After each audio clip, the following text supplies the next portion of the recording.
ایک شخص کی ماں سخت بیمار موت کے بچھونے پر پڑی تھی۔ اس کے باوجود نالائق بیٹے نے اس کے ساتھ بدتمیزی کی اور بیچاری کو تنہا چھوڑ دیا، اور وہ غریب اسی حالت تنہائی میں انتقال کر گئی۔ وقت گزرتا گیا، 30 سال بعد اس نالائق بیٹے کو دست لگ گئے اور نہایت کمزور ہو گیا۔ ہاتھوں کا کیا یوں آڑے آیا کہ رو رو کر کہتا سنا گیا، میرے 3 بیٹے ہیں مگر میری بالکل پرواہ نہیں کرتے۔ میں کئی روز سے بیمار پڑا ہوں مگر ایک بار بھی ملنے نہیں آئے۔ آخر کار وہ اپنی ماں کی طرح رات کو اکیلا مر گیا۔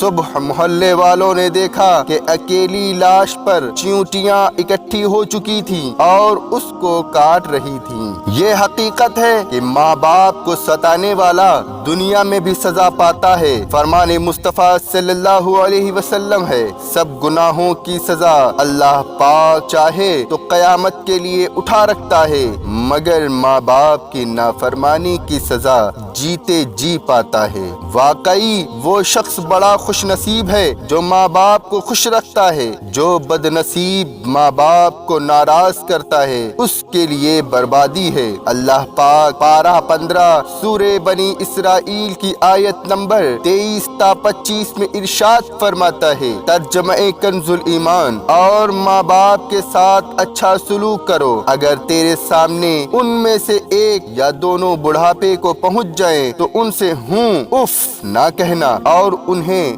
نہ جھڑکنا، اور ان سے تعظیم کی بات کہنا، اور ان کے لیے عاجزی کا بازو بچھا نرم دلی سے، اور عرض کی، اے میرے رب تو ان دونوں پر رحم کر جیسا کہ ان دونوں نے مجھے چھٹپن میں پالا۔ اس آیت کریمہ میں اللہ پاک نے والدین کے ساتھ حسن سلوک کا حکم دیا ہے اور خصوصاً ان کے بڑھاپے میں زیادہ خدمت کی تاکید فرمائی ہے۔ یقیناً ماں باپ کا بڑھاپا انسان کو امتحان میں ڈال دیتا ہے۔ بسا اوقات سخت بڑھاپے میں اکثر بستر ہی پر بول و براز یعنی گندگی کی ترکیب ہو جاتی ہے، جس کی وجہ سے عموماً اولاد بیزار ہو جاتی ہیں، مگر یاد رکھیے ایسی حالت میں بھی ماں باپ کی خدمت لازمی ہے۔ بچپن میں ماں بھی تو بچے کی گندگی برداشت کرتی ہے، بڑھاپے اور بیماریوں کے باعث ماں باپ کے اندر خواہ کتنا ہی چڑچڑاپن آ جائے،